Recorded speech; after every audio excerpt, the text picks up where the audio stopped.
जोहार, मैं बोल रहा हूँ राजेश कुमार।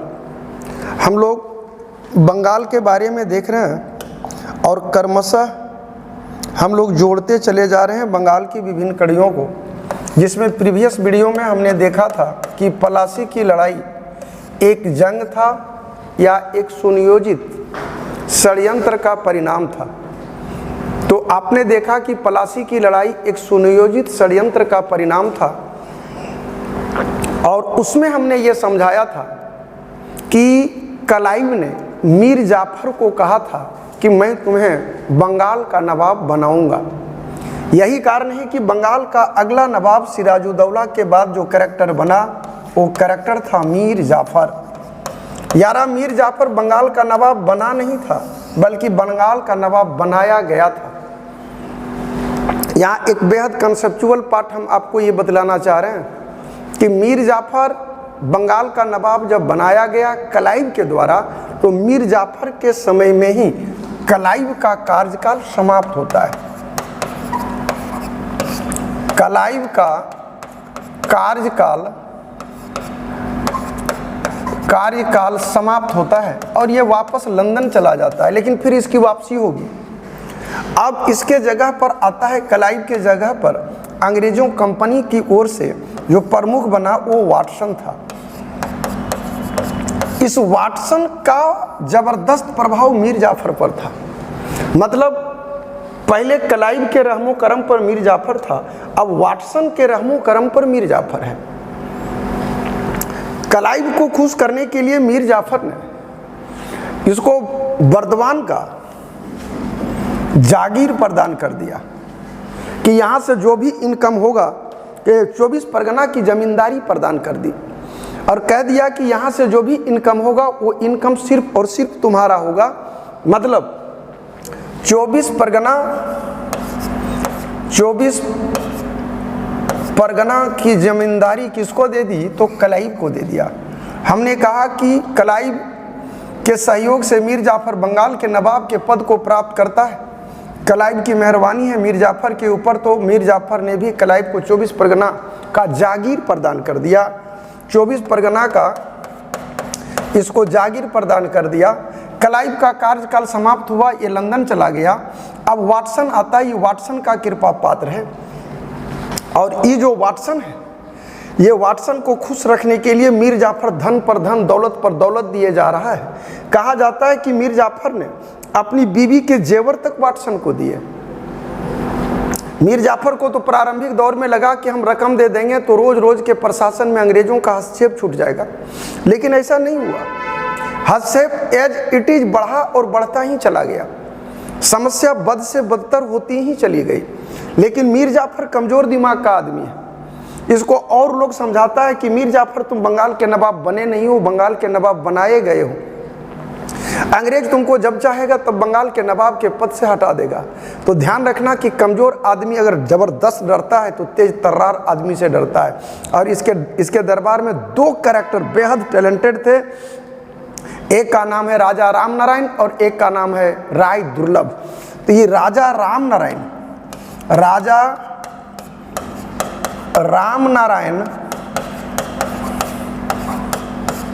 और राय दुर्लभ, ये राजा राम नारायण और राय दुर्लभ को अपना प्रतिद्वंदी बना लिया।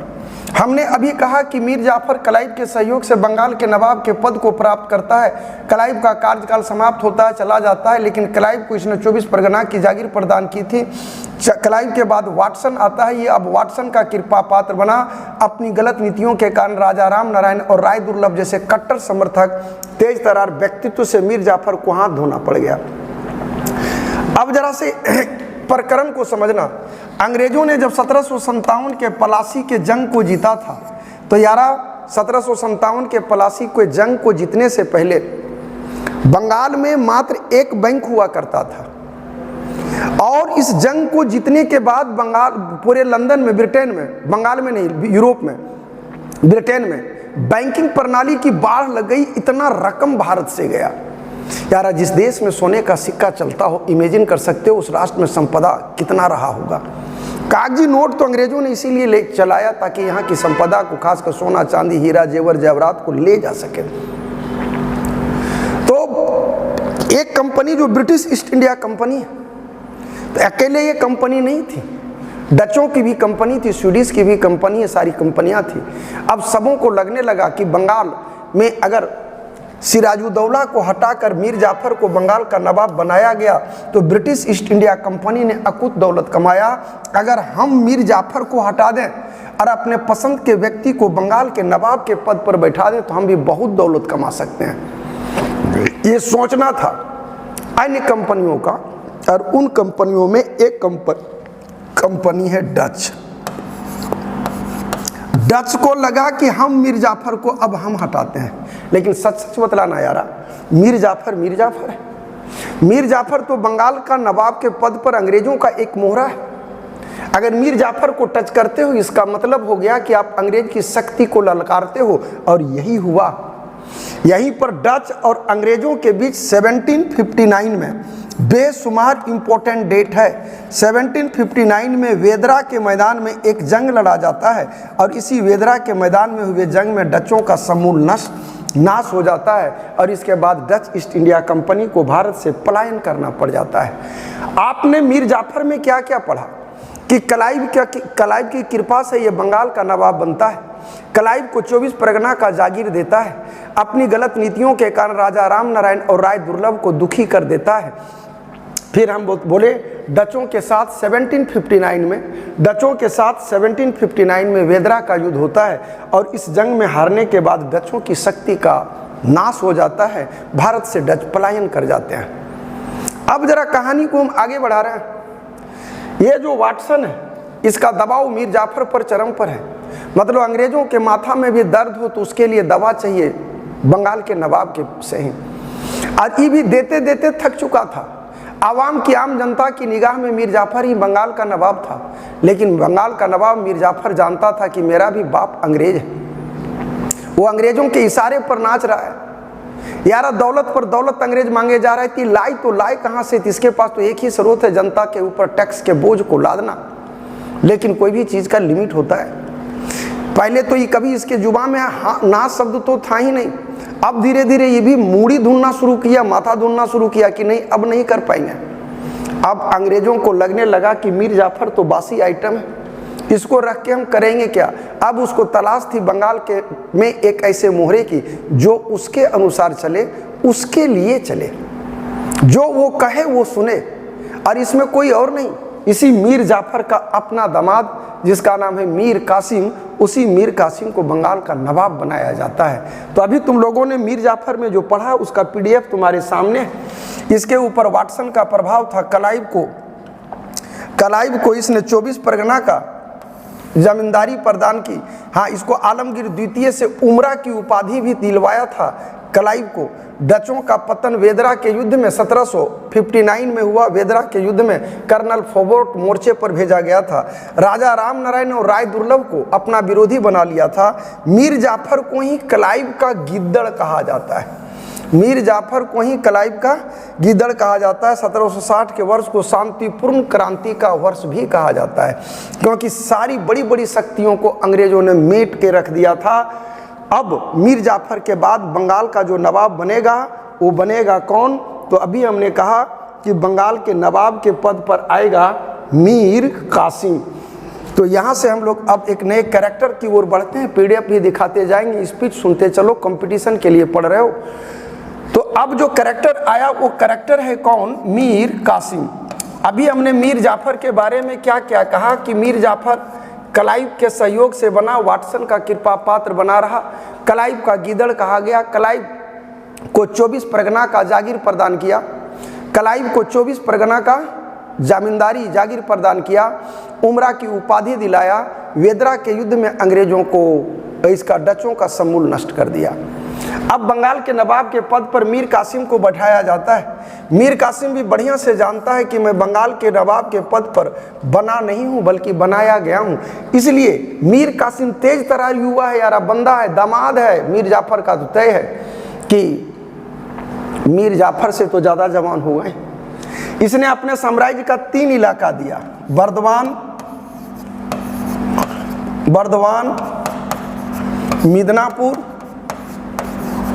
मिदनापुर, चटगांव, ये वो इलाका था जो इलाका दिया गया किसको, ये 3 इलाका दिया गया अंग्रेजों को। किसने दिया? मीर कासिम ने दिया। मीर कासिम ने क्यों दिया? क्योंकि इसको बर्दवान पर कहा जाता है यारा कि प्रत्येक दिन 100 मन 1.25 मन सोना बरसता है या 100 मन सोना बरसता है। बर्दवान के प्रति ये उक्ति बड़ी समय से रहा है कि मतलब वो धन के दृष्टिकोण से सबसे सुपर डुपर हिट जगह है, ऐसा लोगों का मानना है, लोगों का कहना है। तो क्लाइव को लगा कि अंग्रेजों को अगर हम बर्दवान, मिदनापुर, चटगांव, चूना फैक्ट्री में हिस्सेदारी अगर ये सब हम प्रदान कर दिए हैं तो अंग्रेज अपना दम भर पैसा कमाएगा, हमारे रोज रोज के प्रशासन में कभी हस्तक्षेप नहीं करेगा। ये सोचना है किसका? ये सोचना है मीर कासिम का। और इसी सोच के कारण अंग्रेजों को बर्दवान, मिदनापुर और चटगांव का इलाका दे देता है। लेकिन यारा ये दे देने के बाद अंग्रेजों को अकूत दौलत मिल रहा है के बाद भी अंग्रेजों ने मीर कासिम का पीछा नहीं छोड़ा। हमने अभी अभी कहा कि अगर अंग्रेजों के माथा में दर्द हो तो दवा चाहिए मीर कासिम से। राजधानी इसका कहाँ है? तो मुर्शिदाबाद है। ये झमेला में पड़ गया, लगा कि यारा ये तो गजब है, मतलब नहीं होता कि कुत्ते की जात में कभी पूछ सीधा कर दो, अगर उस कुत्ते की पूछ भी सीधा कर दो तो क्या कुत्ते की बिरादरी से बाहर निकलेगा क्या? तो इन लोगों की ना पूछ सीधा होने वाला था और पूछ सीधा हो भी गया तो कुत्ते की बिरादरी से बाहर जाने वाला कैरेक्टर अंग्रेज नहीं था। अब मीर कासिम झल्ला गया, इसको लगा कि यार ये रोज रोज के प्रशासन में अंग्रेजों का हस्तक्षेप होता रहेगा जब तक राजधानी मुर्शिदाबाद बनी रहेगी। तो वो चला आता है, राजधानी बदल करके वो ले आता है कहाँ? तो ये मुंगेर ले आता है। राजधानी कहाँ लाता है? मुंगेर। तो ये जो राजधानी मुंगेर लाया तो अंग्रेजों ने मीर कासिम को कहा था कि तेरी पूरी सुरक्षा की जिम्मेवारी मेरे कंधों में, मैं सुरक्षा प्रदान करूंगा, सब कुछ मैं करूंगा, तुमको अपनी सेना रखने की जरूरत नहीं है। लेकिन मुंगेर आने के बाद इसने किले का निर्माण किया, यहाँ पर तोड़दार बंदूक का कारखाना खोला। अब मतलब बंदूक से पूजा पाठ तो नहीं है करेगा, तोड़दार बंदूक का कारखाना खोला। और गुरगिन खां, ध्यान रखोगे, गुरगिन खां ये आर्मेनियाई था। अब फिर की कंट्री में कंट्री पड़ता आर्मेनिया, आर्मेनियाई था और इसके माध्यम से अपनी सेना को लेफ्ट राइट खूब कराया, मतलब सेना को प्रशिक्षित कराया। अंग्रेजों के जुल्मों सुतम से बचने के लिए ये राजधानी मुंगेर लाया। और जैसे ही मीर कासिम राजधानी मुंगेर लाया यारा, अंग्रेजों का टावर छोड़ना शुरू कर दिया। अब अंग्रेजों को लगा कि ये मैंने क्या कर दिया, इस व्यक्ति को बंगाल का नवाब बना करके, कल तक तो जो मेरे इशारे पर चलता था उसको मैंने हटाया और आज जिसको हम बैठाए वो मेरे इशारे पर चलने को तैयार ही नहीं है। ये नाचे नहीं मीर कासिम, इसके लिए राजधानी मुंगेर ले आया। और यही कारण है कि मुंगेर में देखते हो अगर गवर्नमेंट ऑफ इंडिया छूट दे दे ना तो बात करते हो ये लोग AK-47 बोलते, बड़का बड़का तोप और बारूद बना दे मुंगेर में। उसी समय से वो लोहार लोग बनाना शुरू किया था, वो टेक्नोलॉजी आज भी, यही कारण है कि मुंगेर में सब टाइप का हथियार बैठा जाएगा। अभी तक तुम लोगों ने पढ़ा कि बर्दवान, मिदनापुर और चटगांव उपहार स्वरूप अंग्रेजों को देता है, एहसान के बदले देता है। राजधानी मुर्शिदाबाद से ये मुंगेर लाता है, मुंगेर में तोड़दार बंदूक का कारखाना खोलता है, गुरगिन खां नामक व्यक्ति से अपनी सेना को प्रशिक्षित करता है। ये तमाम चीजें अंग्रेजों को बिल्कुल पसंद नहीं आ रहा है। उसी दरमियान मीर कासिम के पास व्यापारियों का जत्था जाता है। देखो उस जमाने में अंग्रेजों का जो जत्था था, व्यापारियों का जो जत्था था, वो 3 कैटेगरी में बट चुका था। एक अंग्रेज था, अंग्रेज व्यापारी, ये लोग बगैर चुंगी दिए, बगैर टैक्स दिए, टैक्स और चुंगी में हालांकि अंतर है, समझा दें कभी, ये बिना कर दिए व्यापार करता था। हिंदुस्तानी व्यापारियों को टैक्स देना पड़ता था, लेकिन कुछ हिंदुस्तानी व्यापारी ऐसे थे जिन लोगों ने अंग्रेजों से दस्तक ले लिया था, प्रमाण पत्र ले लिया था, और वो प्रमाण पत्र दिखाने के बाद उन लोगों को कोई टैक्स देना नहीं पड़ता था। तो एक वो हिंदुस्तानी दल भी हो गया जो टैक्स नहीं देता था। मतलब 3 टाइप का, अंग्रेज को टैक्स देना नहीं है, कुछ लोगों ने फर्जी कागज पत्र जुगाड़ कर लिया अंग्रेजों से, तो हिंदुस्तानी व्यापारी भी टैक्स नहीं देता था। एक व्यापारी, एक वर्ग था जो कहीं जुगाड़ नहीं कर पाया, जिसको हर हाल में टैक्स देना था, देता था। तो ये जो लोग टैक्स दे रहा था व्यापारी, ये लोग बार बार मीर कासिम को जाकर कह रहा है कि आपके द्वारा दिए गए आदेश में दस्तक का दुरुपयोग किया जा रहा है, आप कुछ तो कदम उठाओ। झल्ला गया मीर कासिम, इसको लगा ना रहेगा बांस ना बाजेगी बांसुरी, हम किसी से टैक्स नहीं लेंगे। और 1763 ईस्वी में इसने औपचारिक रूप से कह दिया कि मैं किसी से टैक्स नहीं लूंगा, किसी से टैक्स नहीं लूंगा। ये नागवार गुजर रहा है किसको? ये बहुत जोर का झटका लगा अंग्रेजों को। अंग्रेजों को लगा कि किसी से टैक्स नहीं लेगा तो हम लोग बेनिफिट में इसलिए होते थे क्योंकि हम लोगों को टैक्स देना नहीं होता था। भारतीय व्यापारियों से अब पार पाना बड़ी मुश्किल हो जाएगा। अंग्रेजों को लग गया कि मीर कासिम को बंगाल के नवाब के पद पर बैठाकर मैंने बहुत भारी गलती की।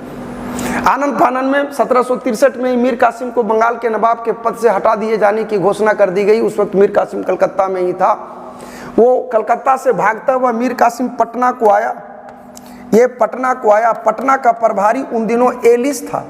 पटना का प्रभारी उन दिनों एलिस था। एलिस के साथ झड़प होती है और उस दरमियान पटना की गलियों को बेरहम तरीके से यारा लहूलुहान किया जाता है। मतलब चहुं ओर कोहराम मचाया जाता है।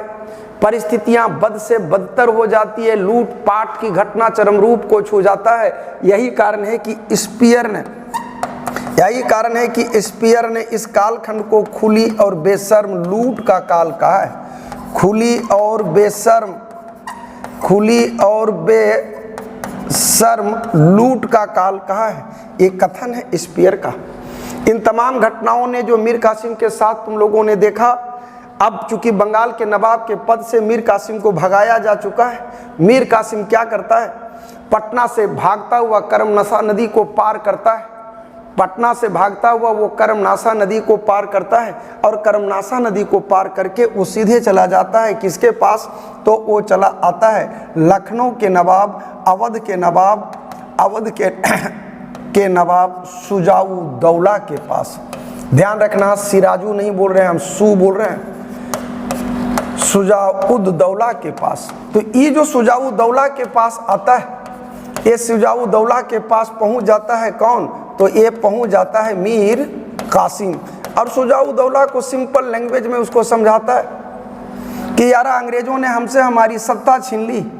मैं भी बंगाल का नवाब था, अंग्रेजों ने हमसे छीना। तुम भी अवध के नवाब हो, सावधान रहो, तुमसे भी सत्ता छीनी जा सकती है। बात उन्हीं दिनों की है। उन दिनों मुगल बादशाह जो था उसका नाम है शाह आलम द्वितीय। क्या नाम है? शाह आलम द्वितीय। ये शाह आलम द्वितीय की भी तमन्ना थी कि जिस मुगल साम्राज्य से बिहार प्रांत टूटकर अलग हुआ है उस बिहार को मैं फिर से मिला लूं। तो बिहार को मिलाने के लिए मीर कासिम को हराना था। जब ये दिल्ली से चला था उस वक्त जानकारी नहीं थी कि अंग्रेजों ने बंगाल के नवाब के पद से मीर कासिम को हटा दिया। लेकिन ये शाह आलम द्वितीय भी चला आता है अवध के नवाब सुजाऊ दौला के पास। मतलब इस शाह आलम द्वितीय चला था मीर कासिम को मारने। आज ये मीर कासिम उसको अवध में ही भेटा जाता है। अवध में ही भेटा जाता है कौन? मीर कासिम। अब यही मीर कासिम शाह आलम द्वितीय को कहता है कि अब तुम हमको मार के क्या पाओगे, अब तो मैं बंगाल का नवाब हूं ही नहीं। परिस्थितियां एकाएक करवट ले रही है, एकाएक परिस्थिति बदल रहा है, क्योंकि शाह आलम द्वितीय का प्लानिंग मीर कासिम को हरा करके बिहार प्रांत को मुगल साम्राज्य का हिस्सा बनाना था और मीर कासिम यहीं भेटा गया। तो यही मीर कासिम कहता है, सुजाऊ दौला को बार बार समझाता है कि कभी हम भी मुगल साम्राज्य के हिस्सा हुआ करते थे और तुम भी मुगल साम्राज्य को ही तोड़ करके अपनी सत्ता कायम किए हो, नवाबियत को पाए हो। यहाँ पर घटना यह घटित हो सकता है कि आज बंगाल के नवाब के पद से अंग्रेजों ने हमको हटाया, कल तुमको भी हटा सकता है। इसलिए क्यों नहीं हम लोग मिल करके एक जंग की तैयारी करें। बेटा ये भी अवध का नवाब सुजाऊ दौला कम बदमाश नहीं था। वो भी बार बार यही कहता रहा कि आज तुमको अंग्रेज मार रहा है, मार खा लो, जब हमको मारेगा तो हम भी देख लेंगे। लेकिन एक ही चीज को बार बार रिपीट करते रहे कि यार हमको आज मारा है, कल तुमको भी मारेगा। खिसियाया सुजाऊ दौला और कहा कि बतलाओ तो अगर मैं जंग के मैदान में हम भाग लें तो तुम हमको क्या मिलेगा। मीर कासिम तेज तर्रार बंदा था। कहा कि मुँह खोलो तो सही, तुमको क्या चाहिए। तो सुजाऊ दौला कहा कि हमको 3 करोड़ चाहिए, 3 करोड़ युद्ध की। तब मीर कासिम ने कहा कि 3 करोड़ मिलेगा और युद्ध समाप्त हो जाने के बाद, जीत जाने के बाद मिलेगा।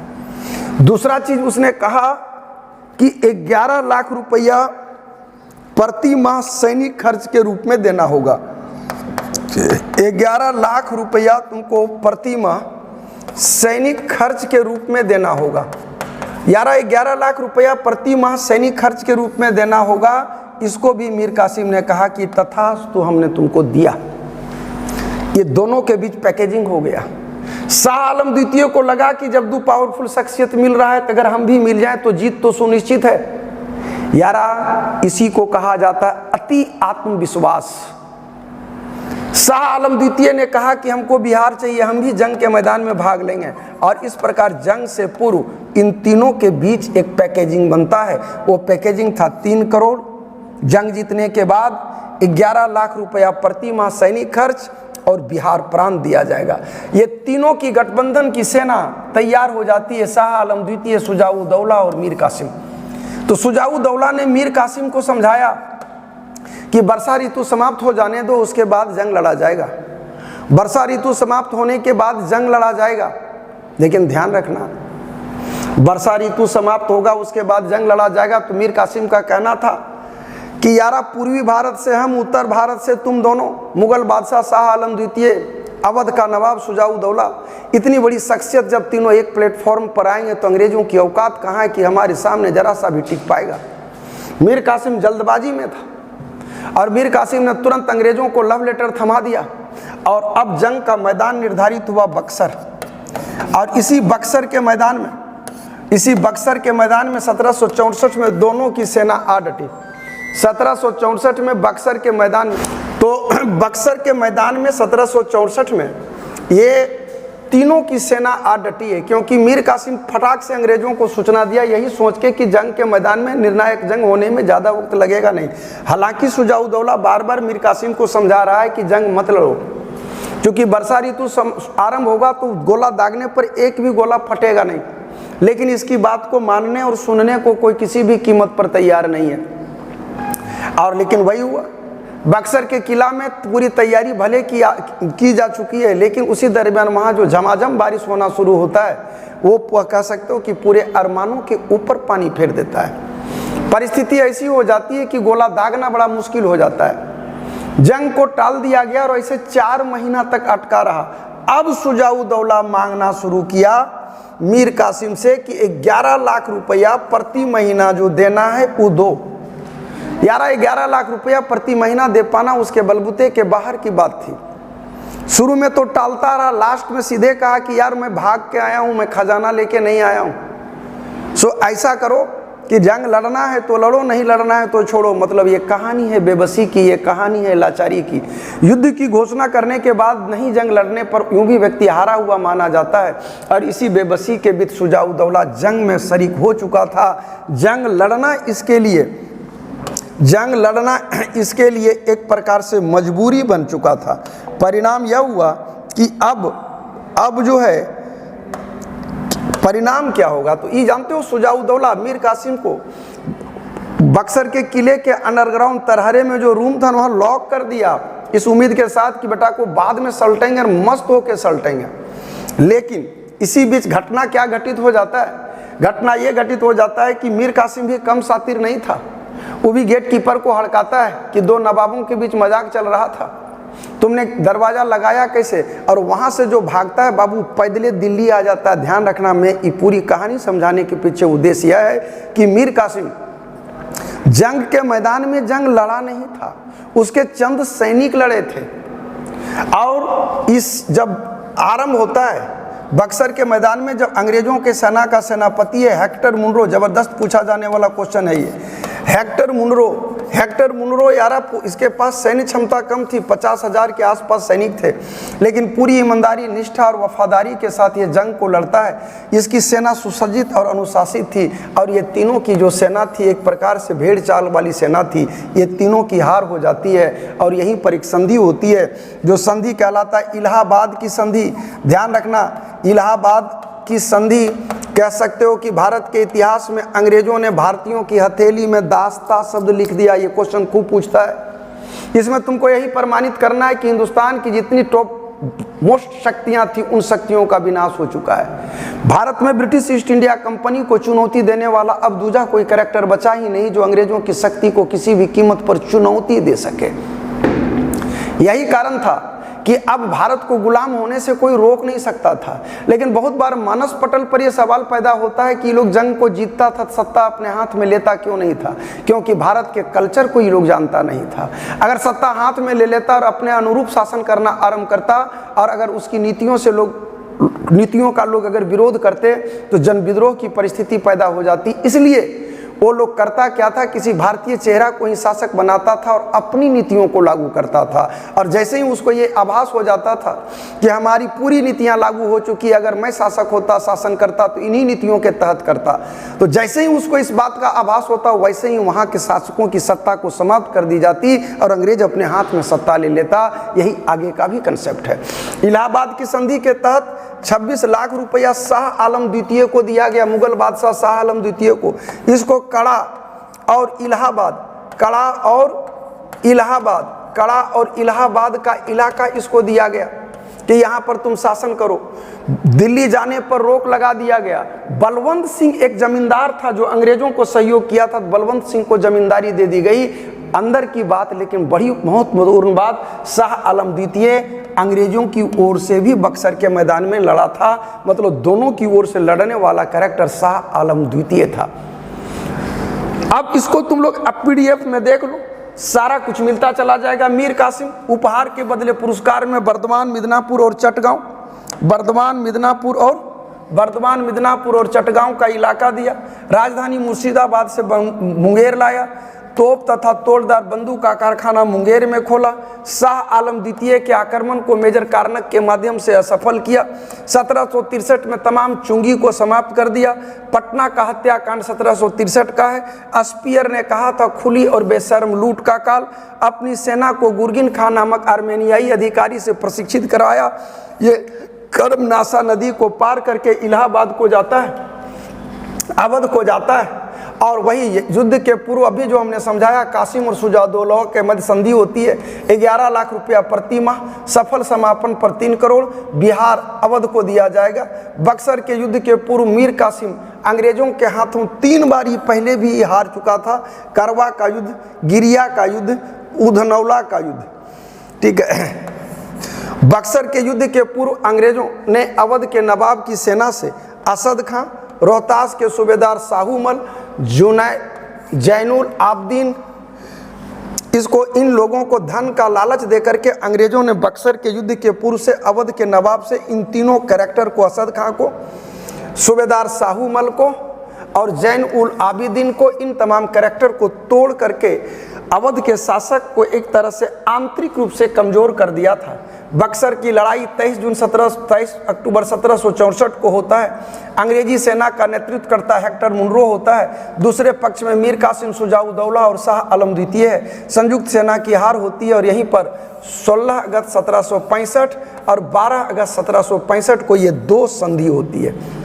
अब अंतिम कड़ी की ओर हम लोग बढ़ेंगे, जो आपको बंगाल के विनाश की पटकथा लेक्चर 4 के नाम से आएगा। तो आप लोगों को अगर अच्छा लगा हो तरीका तो लाइक ज़रूर कर दें, सब्सक्राइब ज़रूर कर दें, और जो भी आप लोगों को कहना हो खुले तौर पे कहें, अच्छा महसूस होगा।